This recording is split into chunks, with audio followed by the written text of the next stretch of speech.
Sto viaggiando verso Mantova, che bel tempo! Prossima tappa della mia serie I borghi più irreprensibili d'Italia, dove vi racconto perché queste città siano così famose, in collaborazione con la fiera pop Mantova Wonderfest.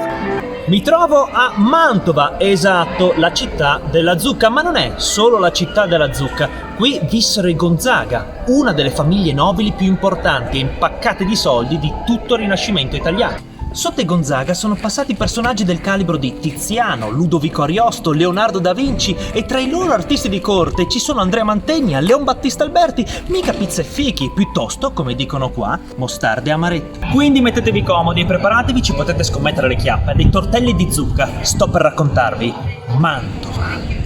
Mantova si trova in Lombardia, abbracciata dal fiume Mincio. Venne fondata dagli Etruschi e prese il nome dal loro dio dell'oltretomba, Mantus. Ma questa è solo una leggenda. Gli storici concordano che la profetessa di Tebe, Manto, venne in Italia, pianse creando un lago, si sposò col dio del Tevere e il suo figlio Ocno fondò Mantova in onore della madre. Deve essere per forza così, perché lo ha detto Virgilio, che nacque proprio in un paesino vicino Mantova. Gli è stata dedicata questa piazza virgiliana, un grande parco con siepi e statue BDSM.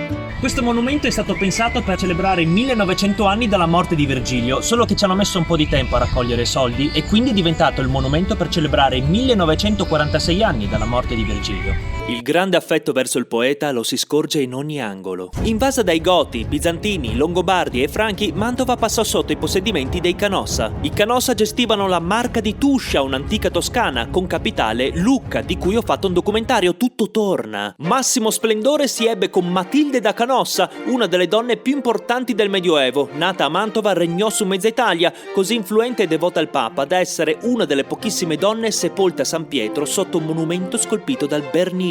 Troppo chierichetta per i mantovani che odiavano il Papa, quindi la tradirono appena poterono, cercando di consegnarla all'imperatore. Matilde costruì la chiesa più antica della città, la rotonda di San Lorenzo, che diversamente dalla rotonda di Rovigo è davvero rotonda. Dentro si riconferma decisamente rotonda, non c'è che dire, e si trova un crocifisso vestito molto alla moda. Le hanno dedicato questa piazzetta non troppo grande, perché sotto sotto la odiano ancora. Secoli dopo fecero capolino i nuovi Canossa da Verona, che costruirono il loro palazzone. Si può intuire che amino molto i cani. C'è anche la chiesa della Madonna del Terremoto, costruita perché ha protetto la città dal terremoto di fine 600. Si pensa che durante il terremoto emiliano del 2012 fosse andata un attimo in bagno. Morta Matilde, Mantova divenne libero comune. Venne costruito il Palazzo del Podestà e il Palazzo della Ragione, tutti affacciati su Piazza delle Erbe. Si chiama così perché, come suggerisce il nome, ci potete trovare le torte sbrisolone. Siccome al Palazzo della Ragione si amministrava la giustizia, decido di fare un salto al Grifone Bianco, così da rendere giustizia al cibo mantovano. Mi trovo esattamente dentro al palazzo e sotto ai portici, guardando la Basilica di Sant'Andrea, posso iniziare a gustarmi delle frittelle di baccalà. Questa è l'insalata di cappone di Bartolomeo Stefani, con uvetta, pinoli e agrumi. Stefani era lo chef dei Gonzaga e fu il primo a scrivere un ricettario con quantità e costo degli ingredienti. Stefani ha inventato tanti piatti mantovani ancora presenti, tipo i miei amati tortelli di zucca con mostarda di mele e amaretti. Stefani è un fottuto genio. Ci sta bene un laguna della zona del Garda oppure un classicissimo lambrusco mantovano. Anche se io non amo il rosso freddo frizzante, l'ho bevuto solo per il documentario. Tortina sbrisolona con zabaione caldo e ti consoli che proprio quel giorno si è messo a piovere. Nel 1273 presero il potere i Bonaccolsi, che non perdettero tempo a costruire il loro palazzone e la loro pittoresca Torre della Gabbia. In quella gabbia venivano rinchiusi i malfattori ed esposti in pubblica piazza.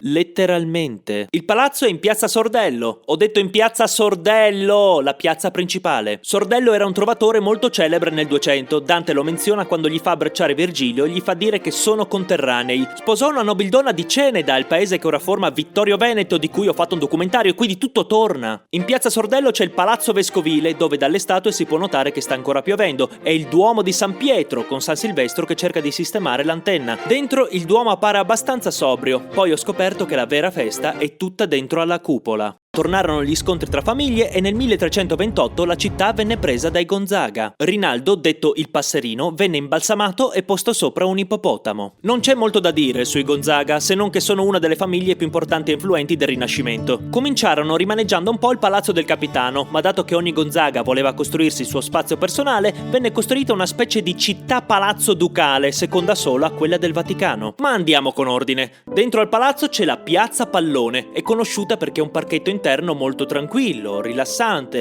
e perché Francesco Gonzaga ci fece decapitare la moglie Agnese, dopo che questa cominciò a sostenere un avversario politico solo perché era suo padre. Francesco poi fece costruire il castello di San Giorgio per stare più comodo. Siccome sto facendo un documentario, ci sono le impalcature perché è in manutenzione. Il figlio Gianfrancesco commissionò questo affresco del Pisanello, che raffigura una scena del ciclo di Re Artù. Pisanello fu uno dei massimi esponenti del tardo gotico, ma quelli del Rinascimento non lo sapevano e così lo hanno coperto. È stato riscoperto 50 anni fa. Il figlio di Gianfrancesco, Ludovico II, decorò il castello facendo affrescare ad un tipo di nome Andrea Mantegna una stanza che verrà ricordata come la Camera degli Sposi, il suo capolavoro. Quello che sembra Putin è Ludovico in pigiama che riceve una lettera, forse per il figlio diventato cardinale o forse perché Francesco Sforza stava morendo. Non si riesce a dedurre dal suo volto se sia più un'espressione di gioia o di tristezza. Nell'altra parte Ludovico incontra il figlio cardinale a Roma. È proprio così che mi immagino Roma. Oh, mi fa piacere non essere l'unico a trovare gli edifici in ristrutturazione. Se fate attenzione potete trovare un Andrea Mantegna ninja nascosto tra le decorazioni. Celeberrimo oculo in alto dà un innovativo effetto prospettico, sembra di guardare il cielo dal basso mentre i personaggi ci guardano dall'alto.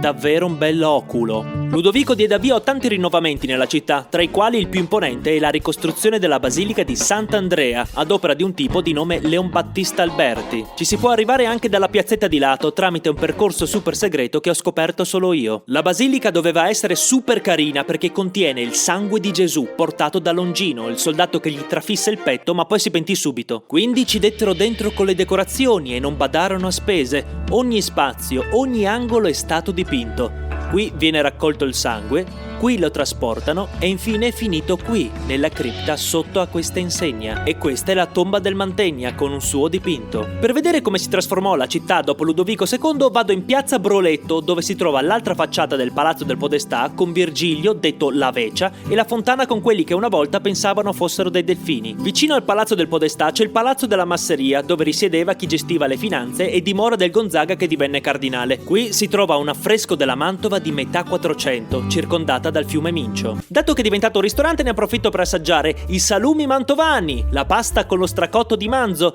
il famoso luccio in salsa verde, il mega famoso risotto alla pilota con la salamella e il grana padano con la mostarda di mele, mamma mia che bontà. Poi prendo ancora tortelli di zucca perché sì, ma andiamo avanti con la nostra storia. Il nipotino di Ludovico II, Francesco II, è conosciuto per essere stato il marito di Isabella d'Este, la marchesa che portò a Mantova artisti come Tiziano, Ludovico Ariosto e Leonardo da Vinci. Vi lascio un suo probabile ritratto, forse l'avrete vista da qualche parte. Questo era il suo studiolo, immaginatevi quadri di Perugino, Mantegna, che ora sono al Louvre. Il suo motto era nec spe nec metu, né con speranza né con timore. Siccome non esistevano ancora i tatuaggi, lo ha fatto incidere sul soffitto. Francesco II invece commissionò il dipinto La cacciata dei Bonaccolsi, che ho cercato con trepidazione fino a quando ho scoperto che era in manutenzione. Figlio di Isabella e Francesco è Federico II, che ne fece di tutti i colori col suo amico pittore e architetto Giulio Romano. Un esempio è la Sala di Troia, con gli affreschi dei discepoli di Giulio Romano. A Giulio piaceva eliminare i limiti dell'architettura per creare un unico affresco. In questo caso fu costretto a delegare ai suoi discepoli e non fu molto contento del risultato finale. Tipo, penso che questo braccio fosse stato troppo lungo e che quindi lo abbiano tagliato, però nessuno dei personaggi ha una spada, boh! Nonostante Federico II fosse un gran farfallone, è assodato che il nome della sala derivi dal tema degli affreschi. Infatti, per divertirsi, Federico costruì un palazzo a sé, il Palazzo Te. Qui Fede e Giulio ci dettero dentro con i dipinti mitologici. Abbiamo la Sala del Sole e della Luna, la Sala dei Cavalli, perché ai Gonzaga piacciono i cavalli, e l'impressionante Sala di Amore e Psiche, con tutti gli episodi del mito e i banchetti e la baldoria. La scritta che scorre lungo le pareti dice che è un luogo dove Federico può rilassarsi un attimo dopo tutto lo stress del lavoro. La stanza delle aquile, stanza del letto di Federico, che dà subito sul cortiletto, così da potersi fare una passeggiata tranquilla e rilassarsi.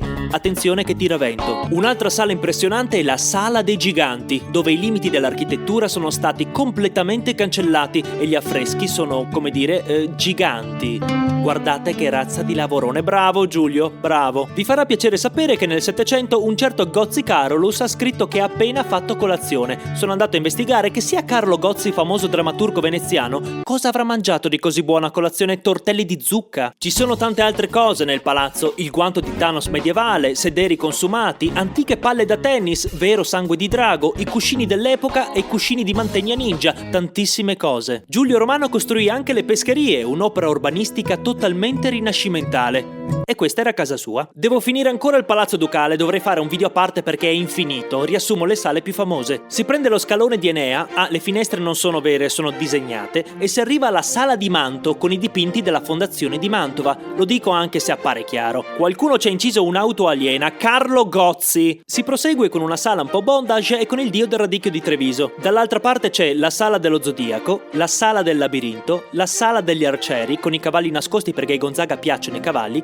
e con dei mostri perché non ne ho idea. E a proposito di mostri c'è la Sala delle Metamorfosi con tutti i reperti naturali che all'epoca non avevano idea di che cosa fossero, tipo ossa antiche o coralli. Qui c'è il famoso ippopotamo dove si trovava la mummia dei Bonaccolsi. L'ultima duchessa dei Gonzaga decise che gli faceva schifo e la buttò nel lago. Siccome la mummia era magica, la punì e fu l'ultima duchessa dei Gonzaga. A Mantova nel 1607 venne messo in scena l'Orfeo di Monteverdi, dando così inizio al melodramma. Giuseppe Verdi poi ambienterà a Mantova la sua opera Il Rigoletto, quindi ecco qui la casa ufficiale di quel buffone. Intendo il Rigoletto. A un certo punto la casata dei Gonzaga passò sotto un ramo francese, l'imperatore si arrabbiò e distrusse la città. I Gonzaga, mezzi francesi in crisi finanziaria, vendettero un sacco di opere all'Inghilterra e nel 1707 Mantova passò sotto agli austriaci, poi sotto ai francesi e infine al Regno d'Italia. Degno di nota è il mantovano Tazio Nuvolari, considerato uno dei più grandi piloti di automobilismo di tutti i tempi. Altri cibi di Mantova sono la torta di tagliatelle, la torta delle rose, gli agnoli, l'anello di Monaco e tanta mostarda. Mi mancano da assaggiare gli agnoli e il bollito con salsa verde, tortina sbrisolona al cioccolato e tortina della rosa, sembra la pasta di una focaccia. Un giorno mangerò anche la torta di tagliatelle, per sicurezza prendo anche i tortelli di zucca che non ne ho mangiati abbastanza, Bartolomeo sei un genio. Per il resto c'è il teatro, monumenti appariscenti,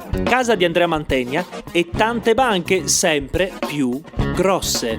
Al Grana Padano Arena, già mi piace, si svolge il Mantova Wonderfest, una fiera di fumetti e cultura pop dove la gente spesso si traveste dai suoi personaggi preferiti. Io ne ho avuto un'anteprima per le strade del centro, non si può dire che Mantova non sia una città divertente. E questa è Mantova, città patrimonio dell'UNESCO perché testimonianza eccezionale dell'architettura e dell'arte del Rinascimento italiano. Mica male per una città del Mincio. Qui sono nati capolavori che hanno influenzato tutta la cultura europea e che hanno costruito delle basi che senza Mantova sarebbero state fragili, quanto una torta sbrisolona.